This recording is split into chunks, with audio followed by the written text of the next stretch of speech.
আসসালামু আলাইকুম রহমতুল্লাহ। বন্ধুরা, আমি আজকের ভিডিওতে দেখাই দিব ফিজিক্যাল সিমকে কিভাবে ই সিম বানাবেন এবং ই সিম সাপোর্টেড মোবাইলে কিভাবে আপনারা ই সিম সেটআপ দিবেন। তো সম্পূর্ণ ভিডিও জুড়ে আমি আজকে বিস্তারিত দেখাই দিব, আপনারা সম্পূর্ণ ভিডিও মনোযোগ সহকারে দেখতে থাকুন। আপনি যদি ফিজিক্যাল সিমকে ই সিম বানাতে চান তাহলে আপনি যেই কোম্পানির সিম ব্যবহার করেন ওই কোম্পানির কাস্টমার কেয়ারে চলে যাবেন। আর যদি কাস্টমার কেয়ারে না যান তাহলে ওই কোম্পানির কাস্টমার কেয়ারে ফোন দিবেন, তাহলে তারা আপনার বাসায় এসে কিন্তু আপনার ফিজিক্যাল সিমকে ই সিম বানিয়ে দিয়ে যাবে। তো ই সিমটা মূলত হচ্ছে একটা কিউআর কোড দিবে, সেই কিউআর কোড ব্যবহার করেই আপনাকে মোবাইলে ই সিম ব্যবহার করতে হবে। ই সিমের কিউআর কোড সম্পর্কে অনেকেই ভুল ধারণা দিয়ে থাকে যে 3বার 4বার 5বার ব্যবহার করা যায়, তারপরে আর ব্যবহার করা যায় না। তো এটা সম্পূর্ণই ভুল ধারণা। আপনি যতবার খুশি ততবার কিউআর কোড স্ক্যান করে আপনি মোবাইল থেকে অন্য মোবাইলে নিয়ে যেতে পারবেন ই সিম। তো এটা নিয়ে আপনাকে ঘাবড়াতে হবে না, কোনো প্রকার চিন্তা করতে হবে না। আপনি ফিজিক্যাল সিমকে ই সিম বানাতে গেলে কিন্তু একটা চার্জ প্রয়োজন হবে, সেই চার্জটা আপনাকে অবশ্যই দিতে হবে। তো চলুন এখন দেখাবো কিভাবে সেটআপ দিবেন। তো প্রথমে আমরা আমাদের মোবাইলের সেটিংসে চলে যাব, তারপরে মোবাইল সার্ভিস অপশনে চলে যাব, তারপরে একটু নিচের দিকে আসব।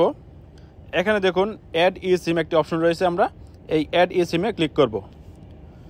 তারপরে দেখুন এখানে সেটআপ মোবাইল সার্ভিস, এখানে দুটো অপশন রয়েছে, transfer from nearby iPhone, use QR code. আমরা যেহেতু ইউজ কিউআর কোড ব্যবহার করব সেহেতু আমরা নিচেরটা ব্যবহার করব। আমরা যখন ফিজিক্যাল সিম থেকে ই সিম বানাবো তখন কিন্তু সিম কোম্পানি আমাদেরকে একটা কিউআর কোড দিবে, সেই কিউআর কোডটা আপনি অন্য একটি মোবাইলেও রাখতে পারেন অথবা আপনি প্রিন্ট করে একটা পেজের মধ্যেও রাখতে পারেন। তো আমি একটি মোবাইলের মধ্যে রাখছি, তো মোবাইল থেকে আমি স্ক্যান করব। তো স্ক্যান করার আগে আমি আপনাদেরকে দেখাই দিচ্ছি। তো দেখুন এখানে কিন্তু আমার একটা ওয়াইফাই সিগন্যাল আছে এবং একটা সিমের সিগন্যাল রয়েছে। এখানে যেহেতু আমার একটা সিম অলরেডি আমার ফিজিক্যাল সিম আছে সেহেতু একটা নেটওয়ার্ক দেখাচ্ছে। তো আমি এখন ইউজ কিউআর কোড এটাতে ক্লিক করতেছি, তাহলে আমাদের ক্যামেরাটা ওপেন হয়ে যাবে। ক্যামেরাটা ওপেন হয়ে গেলে আপনার যেই কিউআর কোডটা রয়েছে সেটা ক্যামেরার সামনে আনলেই কিন্তু স্ক্যান হয়ে যাবে।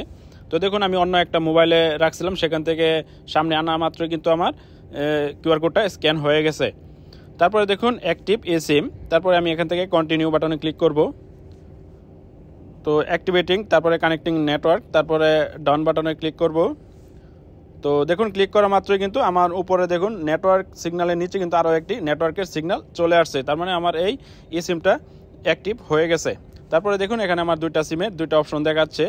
প্রথমটা হচ্ছে আমার প্রাইমারি, এটা বাংলা লিঙ্ক সিম, এবং দ্বিতীয়টা ই সিম যেটা সেটা হচ্ছে মোবাইল ডাটা। এটা আপনি এখান থেকে নাম চেঞ্জ করতে পারবেন, business, personal, primary, secondary, travel, আপনার যেটা খুশি সেটা দিতে পারেন।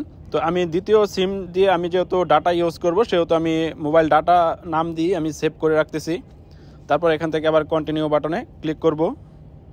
তারপরে এখান থেকে আপনি কোন সিম দিয়ে কল দিবেন সেটা এখান থেকে সিলেক্ট করে দিতে পারেন, দুইটাও করতে পারবেন, যে কোনো একটাও করতে পারবেন। আমি একটা করে দিচ্ছি। তারপরে এখান থেকে মেসেজ দিবেন কোন সিমে সেটা দিতে পারেন, নাও দিতে পারেন। তারপরে কন্টিনিউ বাটনে ক্লিক করবেন। তারপরে এখান থেকে মোবাইল ডাটা কোনটা দিয়ে ব্যবহার করবেন, আমি যেহেতু মোবাইল ডাটা দিয়ে সেভ করছি সেহেতু মোবাইল ডাটা দিয়ে আমি ডান বাটনে ক্লিক করতেছি। তো দেখুন আমার ই সিম কিন্তু অ্যাক্টিভ হয়ে গেছে। বন্ধুরা, আশা করি আমার ভিডিওটি দেখে আপনারা খুব সহজেই আপনাদের মোবাইলে ই সিম অ্যাক্টিভ করতে পারবেন। তো ভিডিওটি যদি ভালো লাগে অবশ্যই ভিডিওতে একটি লাইক দিয়ে দিবেন, এবং আপনারা যারা এখন আমার চ্যানেলটি সাবস্ক্রাইব করেন নাই অনুগ্রহ করে আমার চ্যানেলটি সাবস্ক্রাইব করে রাখবেন। সকলকে অসংখ্য ধন্যবাদ।